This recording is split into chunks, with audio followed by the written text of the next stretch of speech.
Je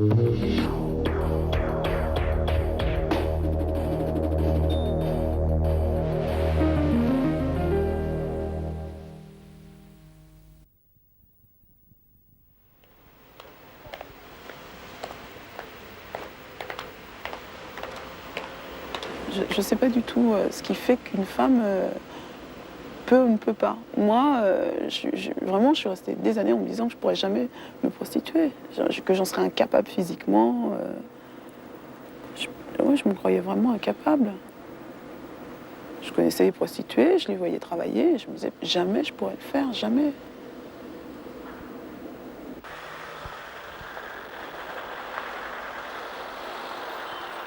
La multitude de rapports, je crois que c'est ce que méprisent le plus les gens. Qu'on puisse vendre son corps pour 200 balles. Ça dérange les gens, quoi. Le corps, c'est quelque chose de matériel, c'est un outil. C'est avec la tête que tu penses, c'est avec la tête que tu vis. J'arrive à faire la séparation complète, ouais. Prostitution, ça fait partie d'un lot, quoi. Il y a pire. Bonsoir, je vais passer en voiture. Bonsoir. C'est de faire la coupe, de faire l'amour. Faire l'amour, tu sais ça, Non. Non, c'est pas. Non, sauf si on rajoute. Il y a vraiment des mecs qui nous prennent pour des chiens, quoi. Non, je sais pas vraiment, mais je trouve que c'est des mecs qui ont peur de demander à quelqu'un de normal, quoi. À une femme normale de faire ce qu'ils ont envie. Alors ils sont obligés de les demander à des putes, quoi. Parce qu'ils savent que les putes, elles font n'importe quoi pour de l'argent. Et c'est ça qui me dégoûte. Ouais.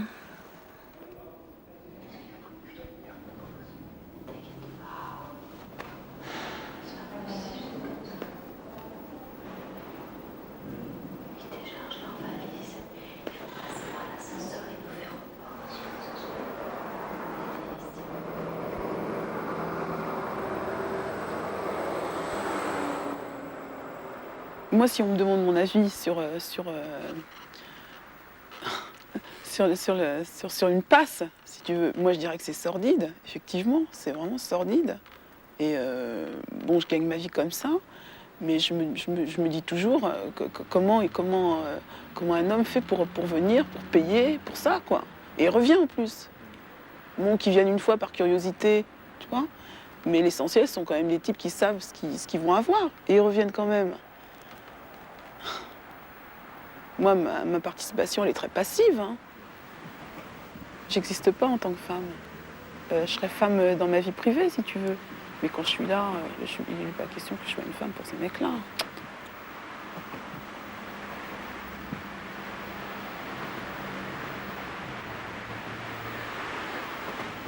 Je regarde vraiment uniquement les personnes qui s'arrêtent et qui sont intéressées par moi. Tous les gens qui défilent et tout, je les vois pas. Je souris pas, je racole pas. Moi, il faut vraiment venir me chercher, hein. À partir de là, je vais regarder. Je vais peut-être sourire un peu et encore, je suis pas obligée, hein. Si je fais ça, c'est parce qu'il y a beaucoup d'offres. J'existerais pas s'il n'y avait pas au moins 10, 15 clients qui passent tous les soirs pour me voir. Je serais pas prostituée. C'est un métier, hein.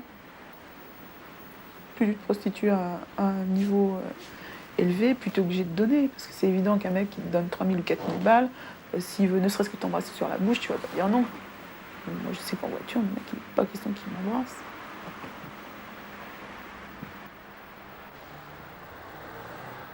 Je vais pas 1 heure à l'hôtel ou la nuit ou des trucs comme ça. Non, ça je peux pas. Moi, il faut que ça dure une demi-heure maximum. Moins d'une demi-heure, je peux m'oublier. Mais plus d'une demi-heure, ça commence à être long. Je peux plus vraiment me masquer. Je rentre chez moi, je les ai tous oubliés en 2 minutes. Il n'y a pas de problème. Je sais même plus qui j'ai vu. Les mecs, il faut vraiment qu'ils reviennent au moins 10 fois pour que je me rappelle d'eux, vraiment, hein. Il y a 10 ans, il y avait encore pas mal de prostituées qui travaillaient pour elles ou pour un mec, mais pas pour se payer de la cam. Alors que maintenant, c'est vrai que, bon, ici en tout cas, sur le cours de Vincennes, la majorité des filles se défoncent, travaillent pour la cam, c'est vrai. Pour moi, c'est le cas.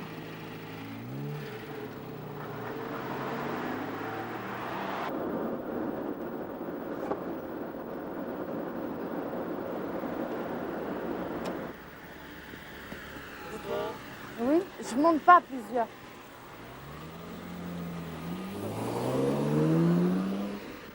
Bonsoir. C'est 100 francs la pipe, 200 l'amour.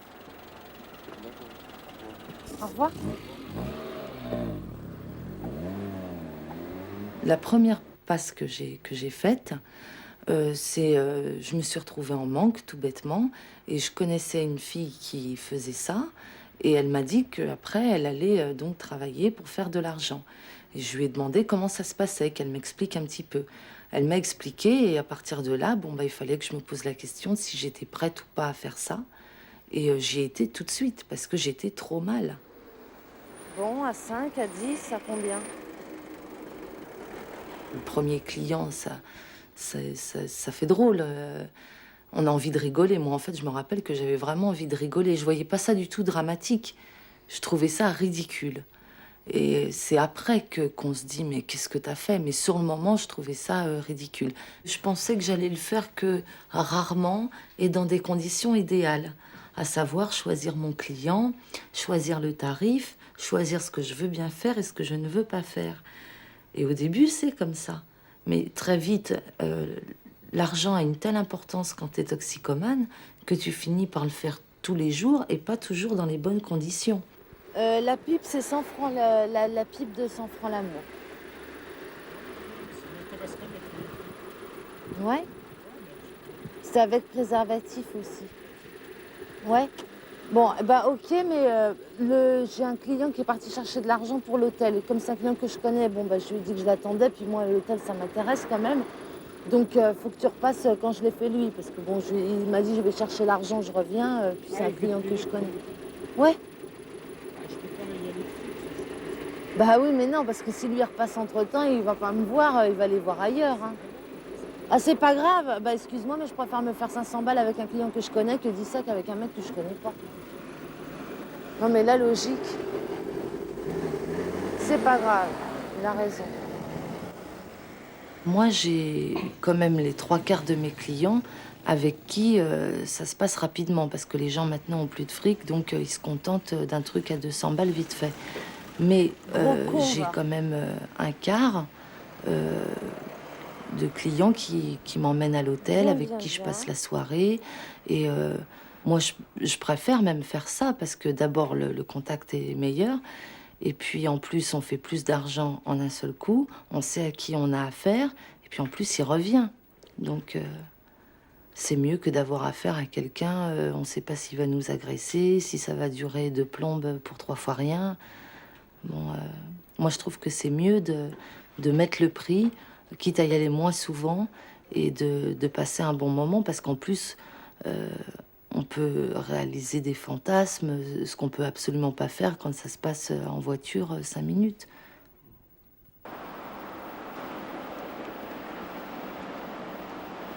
Tu crois qu'elle a fait un hôtel, là, Douge, non? Faire mon métier, c'est pas chose facile. Hein. Faut voir coucher avec 10 mecs ou 15 mecs, mettons, un grand maximum, hein, je dis bien, par jour. Bon, faut le faire quand même. Hein. C'est pas permis à toute femme. Quand on a une fille d'un tempérament très très chaud, ce qui est mon cas, ça fait peur. Parce qu'en fait, faire ce métier, c'est être dans le plumard toute la journée avec un tas de mecs. Donc, pour qu'ils soient tous bien, tu vois, ça, c'est tentant. Alors, faut essayer de se trouver des trucs, tu sais. Des fois, on arrive de se fabriquer même frigide, à force. C'est difficile. Parce que moi, je dis, on devient professionnel. Pour être professionnel, il faut avoir une ligne de conduite. Mais c'est difficile de se dire du jour au lendemain, non, je vais pas prendre mon panard, celui-là, je lui résiste, celui-là, j'aime pas ce qu'il fait, celui-là, j'aime pas comment il me caresse. C'est difficile. Des fois, des mecs cherchent à te faire prendre ton panard, tu sais, c'est dingue. Les mecs essayent de t'exciter, ils essayent de... Alors là, je les stoppe tout de suite, tu vois, je leur dis non, arrête. Ah, il me dit, ah bon, tu veux pas? Je dis non.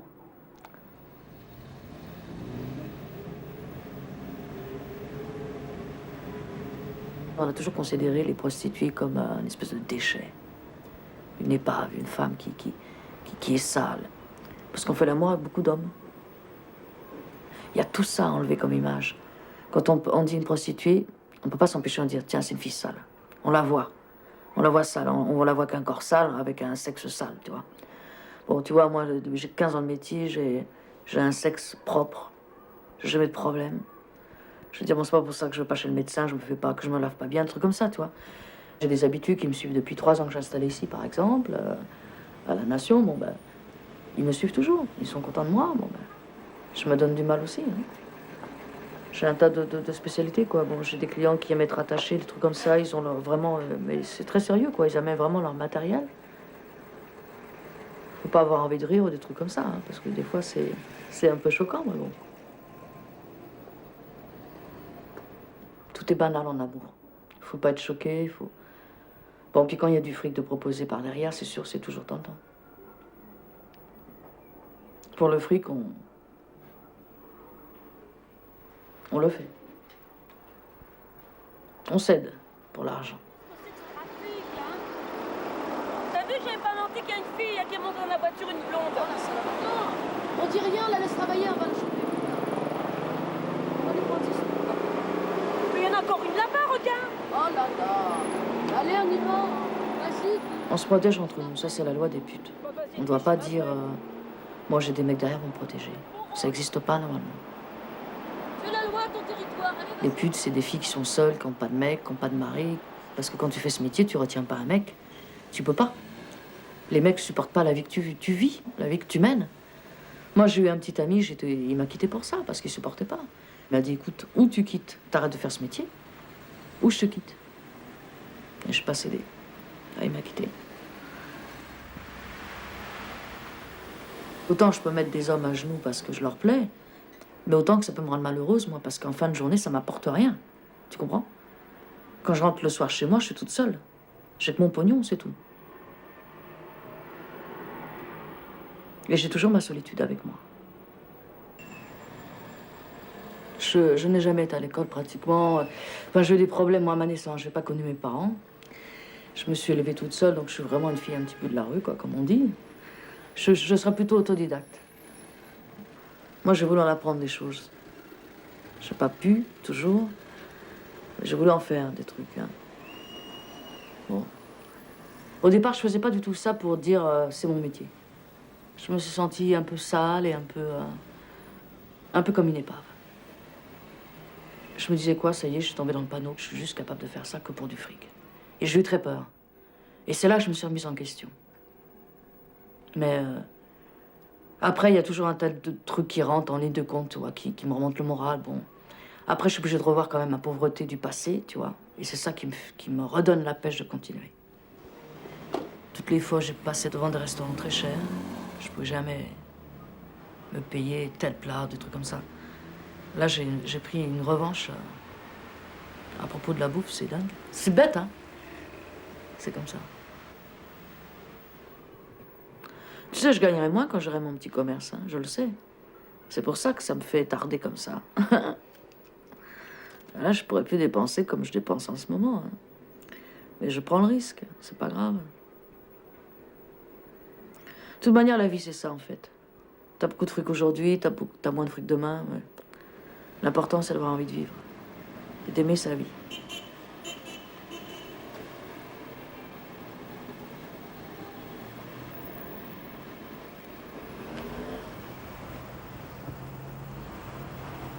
Je sais pas si je suis antillaise ou métisse, ou je sais pas du tout. Je suis née de parents inconnus. Plus exactement de père inconnu, et puis ma mère, bon, elle a accouché, puis elle est partie, quoi. Donc je l'ai jamais revue. J'ai passé 2 mois à la DAS. Moi, j'étais une enfant privilégiée, parce que j'étais recueillie par une famille française, une famille blanche, qui m'a acceptée comme si j'étais leur propre fille, quoi. Et puis j'ai grandi avec eux, je suis restée avec eux jusqu'à l'âge de 18 ans. C'était une vie que je souhaiterais à mes propres enfants si j'en avais. Il y avait 5 garçons, j'étais la seule fille. C'est déjà la position agréable. Et puis mon père travaillait, était fonctionnaire, mais ma mère travaillait pas, ma mère s'occupait de nous. Donc j'ai eu une enfance très heureuse, j'étais une enfant studieuse, promise un brillant avenir. Moi, le peu de questions que j'ai osé poser, on n'a jamais voulu me répondre, on niait l'évidence. Parce que parler de ma vraie mère ou de mon vrai père, c'était nier que j'avais déjà un père et une mère. Enfin, c'était de cet ordre-là, quoi.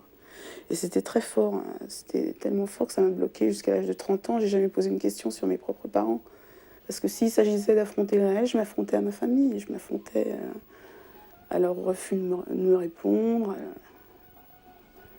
Comme s'il y avait quelque chose qui n'était pas avouable. Après, bon, dans les choses qui se sont dites, avec violence, il y a eu la mention du fait que ma mère était une prostituée, ma véritable mère. Avant de me dire si elle était française ou antillaise ou je ne sais quoi, on m'a dit qu'elle était prostituée. Et c'est la seule chose que j'ai jamais su d'elle. Et c'était à l'époque où je voulais arrêter d'étudier, je voulais aller travailler. Donc c'est là qu'on m'a flanqué à la figure, évidemment, ce que je risquais de devenir, quoi. Cette année-là, j'ai rencontré des gens qui se défonçaient à l'héroïne. Là, je me suis fait adopter, encore une fois, très vite. C'était les années 70, à l'époque, les gens qui se défonçaient. C'est les gens cultivés, qui avaient voyagé. Ça m'a séduit. Et puis, me sentir bien avec des gens, ça m'arrivait rarement, quoi, à part avec mes frères. Mon père, c'est pas quelqu'un qui parle. Il fait des gestes, quoi, mais bon, on se sent pas tellement différent d'un animal envers un père qui fait des gestes. C'est pas assez. J'ai vécu pendant 10 ans avec la même personne. C'était un opiomane, morphinomane, enfin bon. Et puis à un moment, on est passé l'escroquerie au chèque. Et c'est comme ça que j'ai rencontré des prostituées d'ailleurs, que je me suis fait des super copines. Bon, bah c'est comme ça aussi que je me suis retrouvée en prison, quoi, parce que c'était de la délinquance. Bon, je fais 3 ans de prison. Quand je suis sortie de prison, mon ami est décédé. Et là, ça a été la grosse déprime. 15 jours après sa mort, j'ai décidé de me prostituer. Quand j'ai commencé à travailler sur la rue Saint-Denis, j'étais avec des prostituées qui avaient une moyenne d'âge de 40, 50 ans, 60 ans même. Donc tout à fait des femmes qui pouvaient être ma mère, effectivement. La seule chose dont je me souviens qu'elle me dit, c'est que tu dois toujours dominer. Si c'est toi qui guides, si c'est toi qui dis tu te mets là, tu mets tes affaires là, si, ça. Bon, le type, c'est toi qui le contrôle. Effectivement, c'était un bon conseil. Bon, après, quand elles ont su que je me défonçais, elles m'ont jeté. Elles ont été dures. Donc j'ai trouvé une place ailleurs, quoi. Puis voilà. Vraiment, j'étais heureuse. C'est une des plus belles périodes de ma vie quand j'ai commencé à me prostituer. Parce que c'est vraiment la période où je me sentais très fière de ce que je faisais. Je devais rien à personne. C'était un choix heureux. C'était un choix qui n'a pas été fait dans le drame. J'étais contente parce que ça me rapportait de l'argent, parce que je travaillais, j'avais un métier, et parce que c'est peut-être méprisé, mais en tout cas, l'argent, je l'ai gagné. Je ne l'ai pas volé à qui que ce soit. Donc je sais que je ne retournerai pas en prison pour ça, déjà. Et puis les gens qui viennent me voir, c'est plus eux qu'il faut regarder que moi, finalement. Souvent.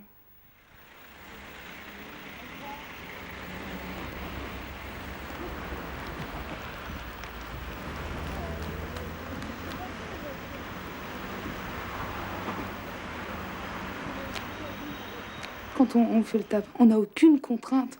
Les 3/4 du temps, on habite à l'hôtel. On n'a plus aucune contrainte. En fin de compte. On n'a plus aucun... On n'a rien. On fait vraiment ce qu'on veut. C'est vrai qu'on est toujours enchaîné à quelque chose, mais on a une sensation de liberté quand même phénoménale, quoi. On y va quand on veut. En plus, c'est pas de l'argent facilement gagné, mais c'est de l'argent vite gagné. On peut en gagner beaucoup.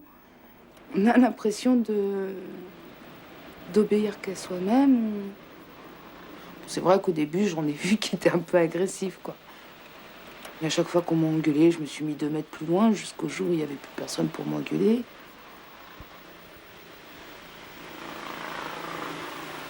La première fois, ça s'est fait dans une chambre d'hôtel. Par contre, quand je suis arrivée à Nation, je savais pas où on faisait ça. Et les filles m'ont appris qu'elles faisaient ça dans les sanisettes, c'est-à-dire les petites cabines à 2 francs, là, les toilettes. Alors, je suis allée là-dedans, quoi. Mais après, le reste, ça vient tout seul. Je crois que t'es pas... Ouais, ça vient tout seul. Allez, go, jeune homme.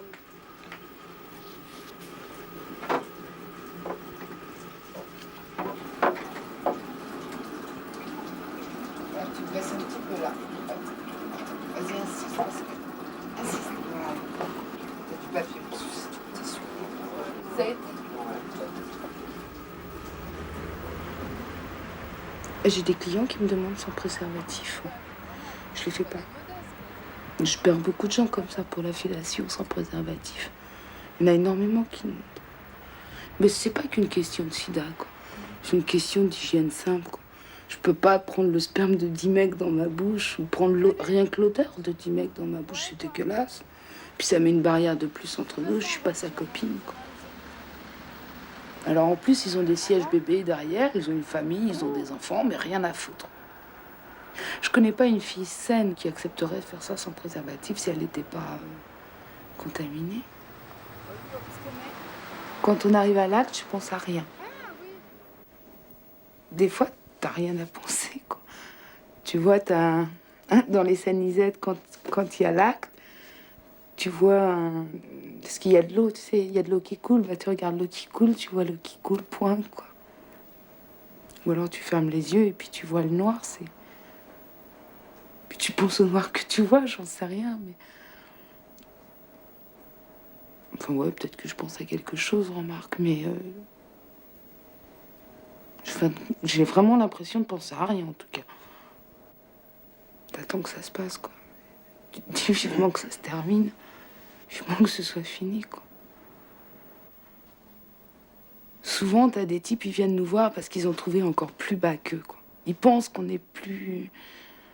que dans l'échelle, dans le statut social, on est encore plus bas, on est raté, on fait ça parce qu'on peut plus faire autre chose, quoi. Alors c'est quand même valorisant. J'achète quelqu'un, je peux acheter quelqu'un.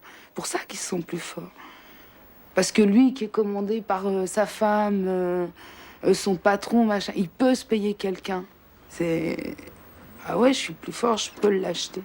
Il a l'impression de nous acheter. Il nous achète pas, il achète un service. Puis il faut voir quand on... Je veux dire, un mec qui se permet d'essayer de t'humilier quand il est dans une sanisette, le pantalon baissé, avec une fille qui est en train de lui faire une fellation, il peut pas t'humilier. Je veux dire, même s'il te traite comme la pire des chiennes, il a l'air tellement ridicule qu'il peut pas t'humilier. C'est pas possible. C'est pas possible. Tu vas pas à l'hôtel, toi, là? C'est 500 plus l'hôtel. Ah, je sais pas si on va trouver un hôtel d'ouvert. On va voir. Puis s'il est fermé, on va dans les anisettes.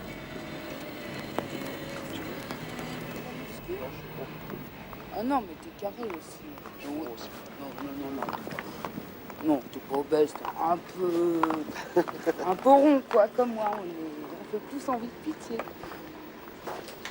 Si c'est trop cher, on va... C'est 130 l'hôtel.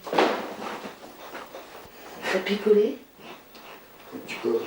Tu vas y arriver quand même. Parce que j'ai quand même pas 3 heures devant moi, je peux quand même pas rester 1 heure, quoi. Tu comprends? Je déteste pas mes clients, hein. J'ai pas de haine envers... C'est pas des gens méprisables qui viennent nous voir. C'est le mélange des deux corps qui est pas agréable. C'est pas le client. Je fais pas à pied. Parce que les sanisettes sont trop loin, faut y aller en voiture. S'il y a un coin ici. Non, je fais pas ça dans la rue, non, certainement. Ouais, il y a là-bas. Des fois, je leur dis, qu'est-ce que tu viens faire là? Je travaille trop. Ou ma femme veut pas me faire de fellation. Ou... Beaucoup. Mesdames, vous devriez essayer un peu plus. Parce que vous perdez vos maris. Ils viennent tous nous voir. Tous. Non, c'est vrai, ils viennent tous nous voir. Hein. Dès qu'ils se font pas sucer, tu peux être sûr qu'ils rappliquent. Ça, c'est évident. Si sa femme veut pas, c'est évident, quoi. Enfin, tant mieux, hein. Ou alors, des fois, elles le font pas très, très bien. Alors, ils vont voir ailleurs si c'est mieux.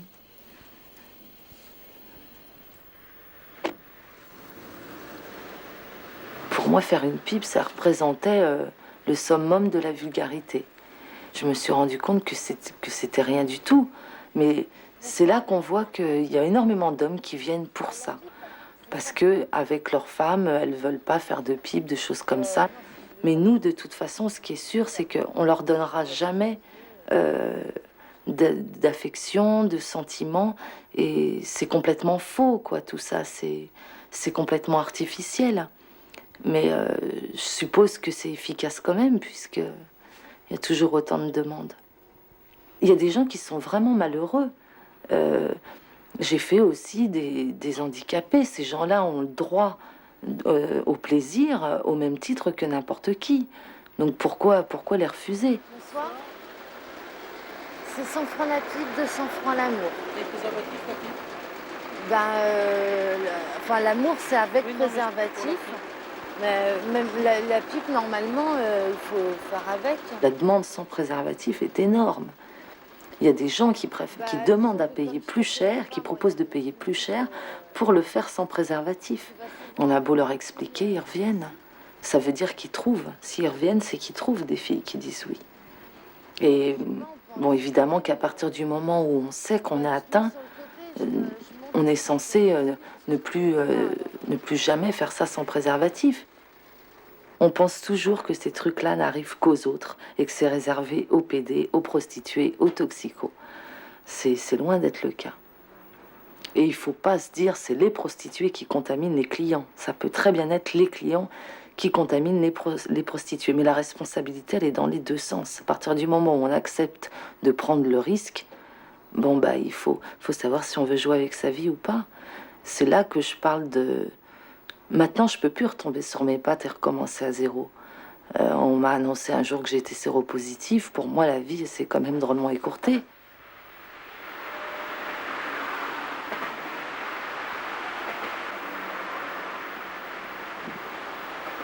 Moi, c'est très simple. Je considère que les hommes qui vont voir les prostituées, ce sont des animaux. Voilà, hein. C'est simple. Ils n'ont plus de cervelle, ils ont juste un sexe et ils n'ont plus rien d'humain. La plupart.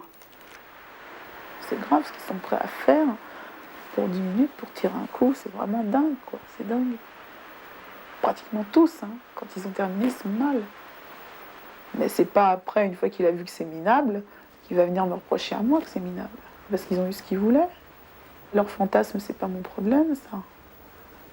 Moi, je ressens rien du tout, mais vraiment rien.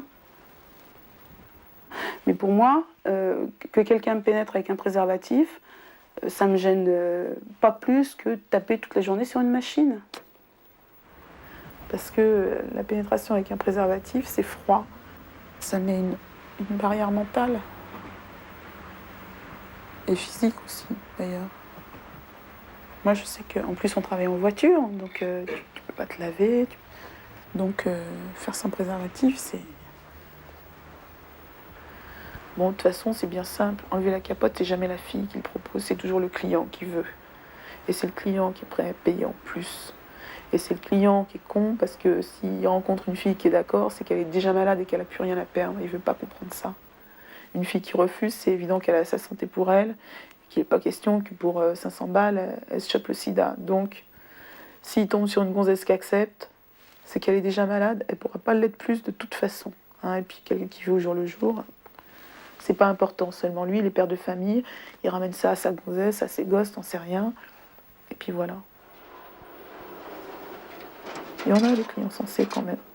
Et la majorité, surtout les plus jeunes, jusqu'à 30-35 ans, il n'y a aucun problème pour le préservatif, pratiquement. Par contre, la génération 40, 50, 60 piges, alors ceux-là, préservatif, pour eux, c'est dur.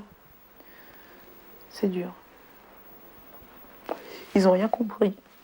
Ils me disent, oui, moi, dans ma jeunesse, j'ai jamais utilisé ça. Carrément. Ouais, ils font l'impasse là-dessus. Ils oublient qu'à l'époque, déjà, les filles, elles étaient contrôlées, au point de vue hygiène. Si elles n'avaient pas leur carte tamponnée, déjà, bon, c'était entoulage pour un mois, je crois. Hein. Et à l'époque, il n'y avait pas le sida en plus. Et puis maintenant qu'il y a le sida, ce qu'il faut savoir, c'est qu'une fille, elle peut ne pas mettre les pieds chez le gynécologue pendant 3 ans. Personne ne viendra lui dire quoi que ce soit, puis personne ne viendra lui faire un test. Hein. d'accord. Alors, qu'est-ce que vous voulez? Moi, je fais pas ça en voiture. Je fais ça dans les Saint-Nisettes, dans les toilettes à 2 francs. Tu dis sur les lèvres? Je parle plus doucement. Alors, je ne fais pas ça en voiture. Ça, je fais pas dans la voiture. Je fais ça dans les toilettes. Et je fais tout à 200 francs avec préservatif. 200 francs quoi, L'amour. Et l'amour et un peu la pipe avant. Je reviens. Vous revenez? D'accord, ok. Merci madame. Salut.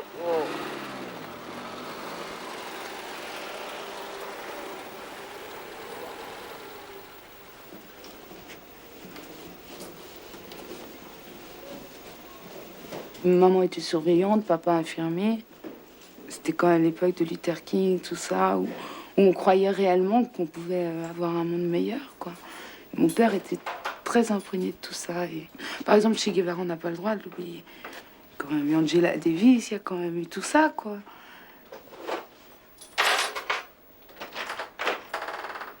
J'habitais dans un village de 2000 habitants à peu près.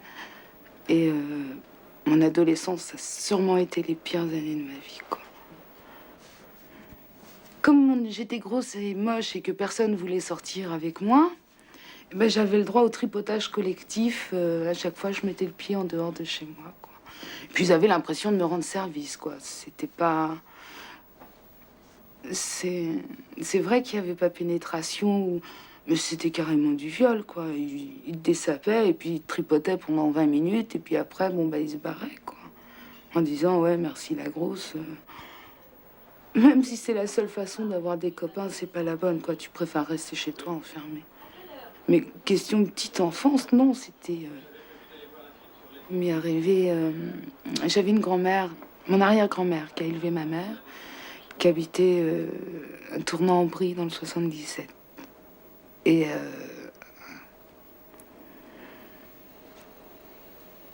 cette grand-mère avait un jardinier et voilà, quoi, c'est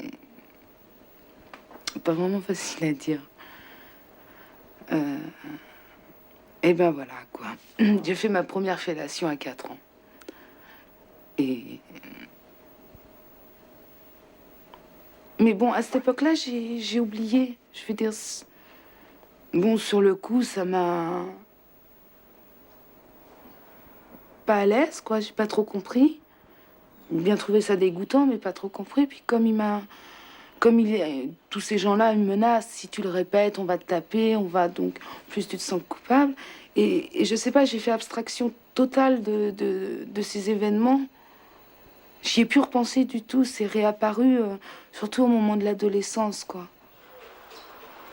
Mais ça m'est même arrivé une autre fois. C'était à 19 ans, juste avant de... C'était le samedi soir. Et puis le dimanche, je devais aller à Paris parce que le lundi, je passais mon examen pour rentrer à l'école d'infirmière de secteur psy. Et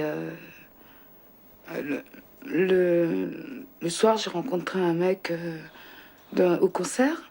Et puis je lui ai demandé s'il pouvait me ramener à la gare. Et puis ben, quand il m'a ramené à la gare, il a fait un détour. Et puis zop la boum, et puis voilà, quoi.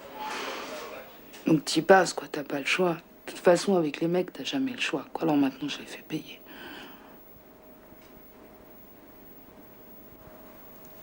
C'est pour ça que le tapin, c'est pas si grave que ça, quoi. Avant, j'étais aide-soignante. Mon Dieu, c'est... Et là, ça a été la fin, quoi. J'aurais jamais dû faire de psychiatrie. J'étais pas prête, j'étais trop fragile, j'étais trop jeune, j'étais trop tout, quoi. Puis j'étais trop passionnée aussi. Puis je croyais trop au Père Noël, surtout. Moi, je voulais vraiment aider les gens quand j'étais plus jeune. J'y croyais vraiment, quoi. J'étais idiote. J'y croyais vraiment. Et quand j'ai vu que dans un hôpital où la fonction première, c'est d'aider les gens et qu'on les réduit à rien du tout, je me suis dit non, je vivrai pas comme ça. Je pourrais jamais retourner dans les hôpitaux. Il y a trop d'indifférence. Quand tu penses que les malades qui ont le sida, on va jusqu'à les mettre dans des pyjamas à usage unique. Ils mangent dans des bols à usage unique, ils ont des fourchettes à usage unique, ils ont des draps à usage unique, ils ont des pyjamas à usage unique. Ça veut dire que quand le malade il sert plus, on le jette aussi. Mais c'est pas possible. Et on parle d'humanisation. On nous ment. Pire que ça, quoi. Je décide de plus faire partie de rien, quoi. Je crois. Je crois pas que l'homme est foncièrement. Je crois pas que l'homme est bon. Je crois que l'homme est foncièrement mauvais, qu'il restera mauvais. Et j'ai peur de devenir comme ça et je veux pas devenir comme ça et je deviendrai jamais comme ça.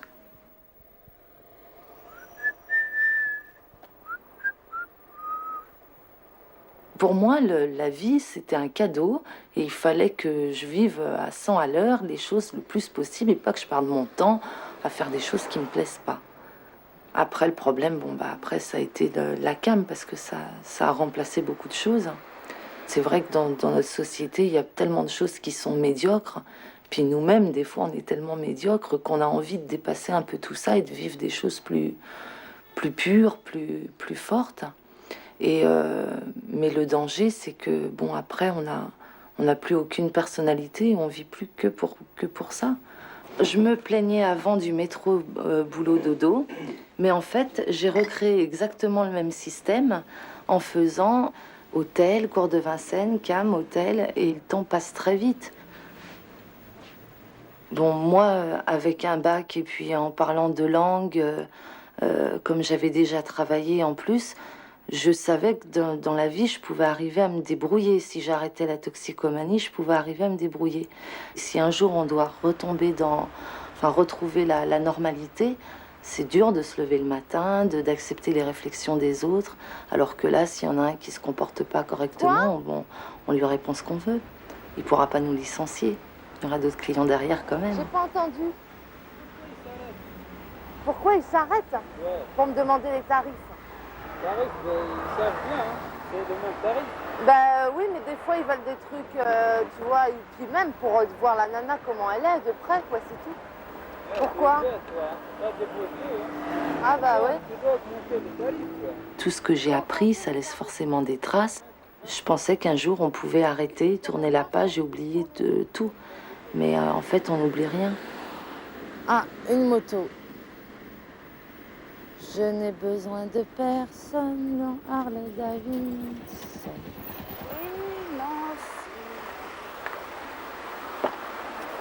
Bonsoir. Hop là. J'ai trop bu. Bah voilà, c'est ça. Je fais pas ça en voiture, moi. Je fais ça en sanisette. Au revoir. Bonne soirée. Il y a des gens qui sont mal dans leur peau, des petits jeunes qui sont mal dans leur peau et tout.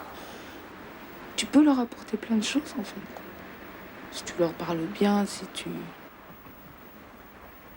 On n'est pas des machines, on n'est pas des monstres. On a un peu le défouloir à tout le monde, quoi. On est utile, ça se voit bien, tu le ressens, quoi. Il y a tellement de besoins, il y a tellement de demandes que... Mais bon, je l'ai pas fait pour ça. Je l'ai fait pour avoir de l'argent. Pour pouvoir me payer ma cam.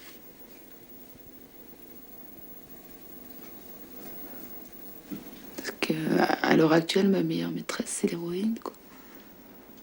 C'est elle. On prend tout mon temps, toute ma vie. C'est ça qui est bien dans la cam. T'as besoin de rien et de personne. Ça inhibe tout. T'as plus de besoins sexuels, t'as pas tellement besoin des gens non plus, quoi. Quand on dit que quelqu'un, c'est ma cam, moi, ma cam, c'est mon quelqu'un, quoi. C'est la même chose. On se pénètre pas par le même endroit, mais c'est la même chose. C'est exactement pareil. En plus, il y a le même mouvement, regarde. Tu prends ta pompe, tu pénètres dans la peau, tu injectes l'héroïne, tu fais revenir ton sang, tu réinjectes ton sang. Puis ça peut durer des heures, tu peux le faire des heures, tant que t'es dans la veine. Bon, à la fin, ta veine, elle pète. C'est le moment où il éjacule, je sais pas. Mais c'est pareil, c'est la même chose. Il y en a qui parlent à leur chien, moi je parle à ma sœur. Ça fait déjà 3 ans qu'on est ensemble. Mais il y a des gens qui restent ensemble pendant 50 ans, 60 ans. Avec l'héroïne, c'est plus court, sûrement. Je croyais avoir des amis et je leur ai demandé tellement d'affection qu'ils ont fui, quoi. Ça les a fait flipper. Et moi, ma seringue, ça me donne ça. Alors, je vois pas pourquoi j'irais me faire chier avec des gens qui veulent pas m'aimer. Alors que ma seringue, pour l'instant, elle me donne toujours ce que je veux. Le jour où elle me donnera plus ce que je veux, c'est qu'elle m'en aura trop donné et que je serai morte. C'est tout. Mais quand il y aura quelqu'un qui sera capable de... C'est peut-être trop tard maintenant. Finalement, c'est peut-être trop tard. Sûrement.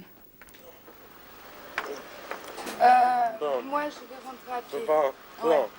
Ok? Puis je peux pas faire de projet, je peux pas... Ok. Il y a des gens qui disent, ouais, moi, je vis au jour le jour. Moi, je vis même pas au jour le jour, je suis d'heure en heure. Je sais même pas ce que je ferai l'heure d'après. Vivre au jour le jour, ça veut même rien dire pour moi. Moi, je comprends pas qu'on puisse se prostituer pour autre chose que pour de la cam. Je comprends pas. C'est du viol autorisé, la prostitution. Autorisé par moi, en plus, c'est pire que tout, quoi.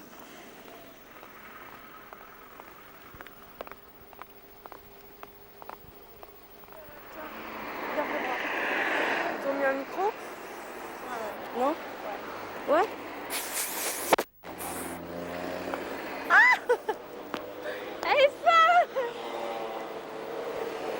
Je m'appelle Audrey, j'ai 18 ans et ça fait 3 ans que je travaille, que je me prostitue à Nation.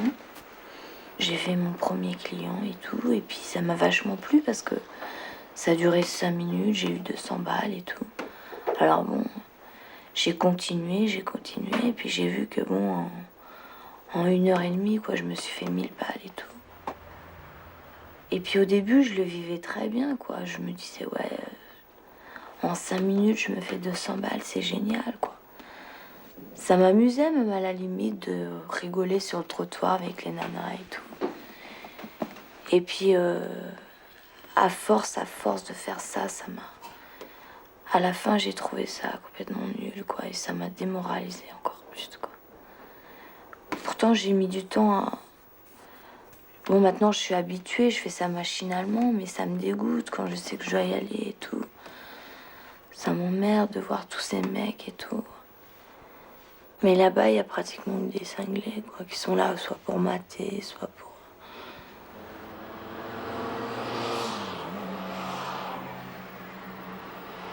J'ai commencé à faire quelques bêtises, quoi, à 12 ans. Des fugues. J'ai commencé à traîner au hall avec les Zoulous. C'est eux qui m'ont fait un peu arrêter l'école, quoi, parce que j'ai aimé... J'avais envie d'avoir de la liberté, quoi, de plus être dépendante de mes parents, de vivre un peu ma vie, quoi, de vivre autre chose. Et après, j'ai eu des problèmes au hall, quoi. Je me suis fait violer plusieurs fois par les bandes et tout. Puis bon, ça m'a mis un coup quand même. Et puis j'ai même pas osé porter plainte. Et puis je suis tombée enceinte et tout. Ça m'a fait quand même un gros choc et tout. Et après, j'ai continué de plus en plus à m'enfoncer, à plus rentrer chez moi. Et c'est là que j'ai connu des dealers et que j'ai commencé à me droguer. Pour eux, j'étais pas une copine, quoi. C'était mon seul refuge que j'avais, quoi. Mais les seuls amis qui me restaient, quoi, pour moi, puisque j'étais dehors, je rentrais plus chez moi. Donc, pour moi, je les considérais comme, je sais pas, comme des amis, quoi. Des copains de galère, quoi. Alors qu'eux, ils ont que du vice dans la peau, quoi. Tout ce qui les intéressait, c'est d'avoir d'une petite nana comme ça avec eux, puis l'entraîner à faire n'importe quoi, quoi. Puis ils se gênaient pas, s'ils avaient envie de faire l'amour, ils se gênaient pas de demander ton avis, quoi. C'est ça, quoi. Je me suis sentie sale, je me suis lavée, j'ai pleuré pendant des jours et des jours. Chaque fois que je les voyais, j'avais peur et tout, j'étais pétrifiée, quoi. Et j'arrivais pas à me sauver, quoi, à partir, quoi. Il m'impressionnait à un point, c'était pas possible, quoi. Parce qu'il gênait pas à mettre des coups, C'était soit ça, soit tu te faisais éclater. Et puis, de toute façon, ils avaient ce qu'ils voulaient, quoi. Donc, à la fin, j'ai pris ça comme une habitude. Et c'est ça qui m'a aidé à me prostituer, quoi. Puisqu'à la fin, je me disais autant le faire pour de l'argent plutôt que le faire pour rien, quoi. J'ai commencé à sniffer vers 14 ans. Puis, même pas 2 ans après, j'ai commencé à shooter. Après, je me suis directement prostituée pour me payer ma carte.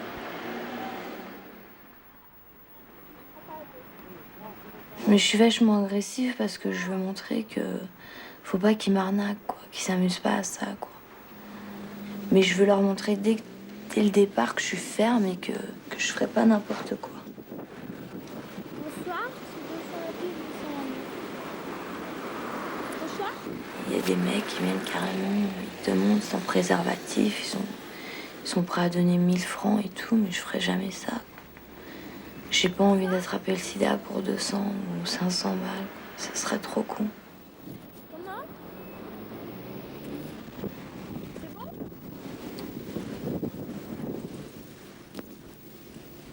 Dia 2 ans l'amour. Ouais. Je suis dans la voiture, je regarde même pas leur visage. Des fois, ils me le reprochent d'ailleurs. Je fais ça machinalement, vraiment comme un robot, quoi. Si j'arrêtais la drogue, j'y retournerais plus jamais, quoi. Je veux dire, depuis que je prends des cailloux, tout ça, je suis obligée d'en faire beaucoup d'argent. Et dès que j'ai de l'argent, par exemple, je ramène 1005, admettons. Je dépense les 1005, je repars, je fais 800, je repars, je fais 600. Puis à la fin de la soirée, quoi, je demande 10 balles, quoi, pour m'acheter un paquet de clopes. Voilà. Quand je suis dorée, rien me touche, vraiment rien. C'est ça, quoi. Alors que quand j'arrête, je suis dépressive, tout me touche. Mais tout, quoi. Quand je me rends compte de tout ce que j'ai fait, j'en pleure pendant je sais pas combien de temps, quoi. Tout ce que j'ai fait avec des clients, ça me dégoûte, je me dégoûte. Je me sens sale, mais sale, quoi. C'est grave. C'est comme ça.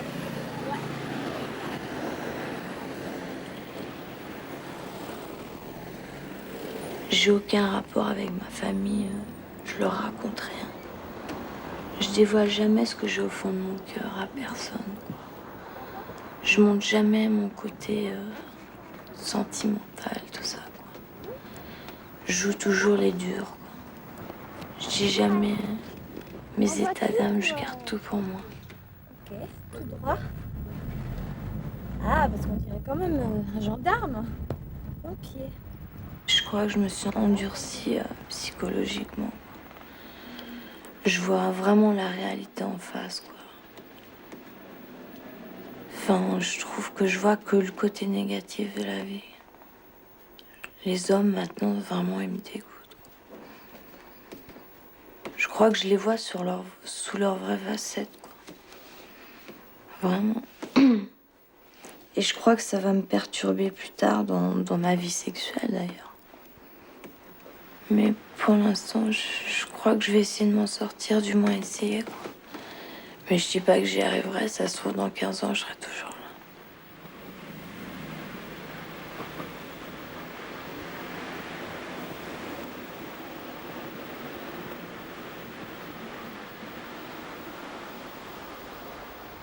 Je vois personne, quoi. Je suis vraiment seule. Il y a que comme ça que je me sens bien, quoi. L'image des hommes, elle a vraiment baissé, vraiment. Je suis méfiante maintenant, ah oui, vraiment, pour donner ma confiance à un homme. Après même mes frères, je les regardais d'une façon soupçonneuse. Ça m'est arrivé d'y penser, de me dire merde, au fait, ça se trouve, aujourd'hui, dans mes clients, il y avait mon père. J'y ai pensé à ça.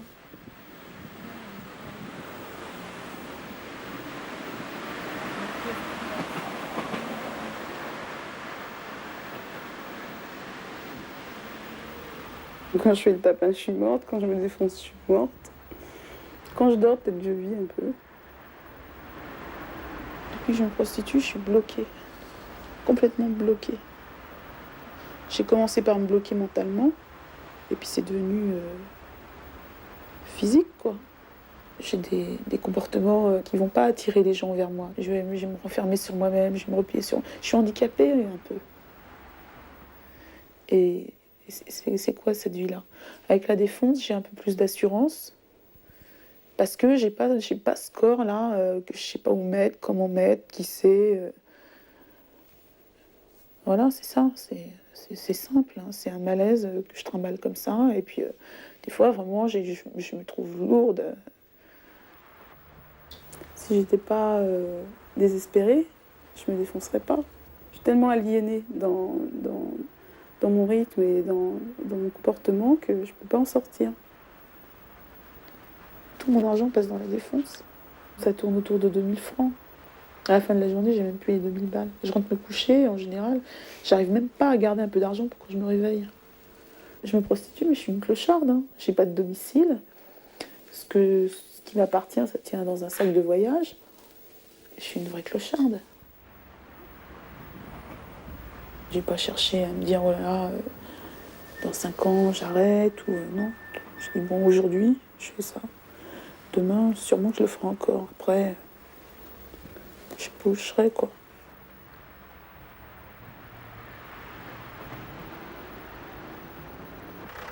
Bonsoir. Comment? À 50? Non. À 20 balles aussi, puis je te donne de l'argent. Mais ça va pas, non. Mon père, je le connais plus, quoi. Quand il a su que je prenais de la cam, c'est pas possible, c'est pas possible. Il m'imagine pas mal à ce point-là, quoi. Il a culpabilisé tout de suite ma mère. Elle sait que je me prostitue, même. Elle le sait, elle fait peut-être semblant de pas le savoir parce que ça l'arrange aussi. Elle a essayé de me lancer la perche pour que je lui avoue que je me prostituais, mais on peut pas dire ça, ça. Je peux pas lui dire, je peux pas.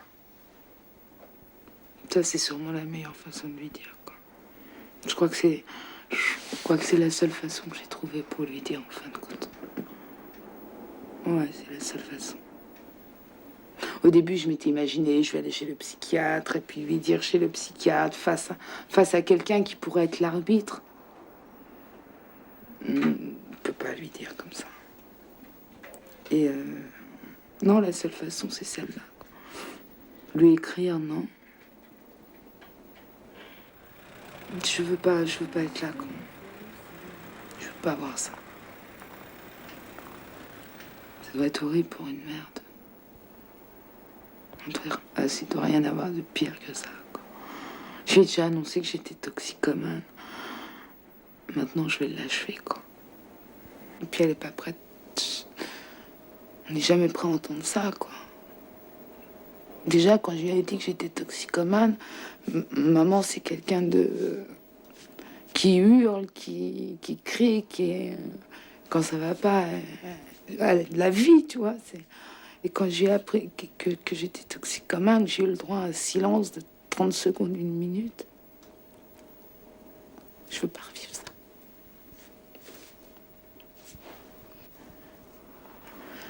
Ce qui serait bien, c'est d'avoir toujours 4 ans et puis de pouvoir rester avec elle tout le temps.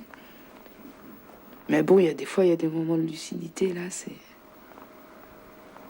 Tu te dis, c'est la fin. Tu te dis, voilà, ma vie s'est arrêtée le jour où j'ai fait ma première passe.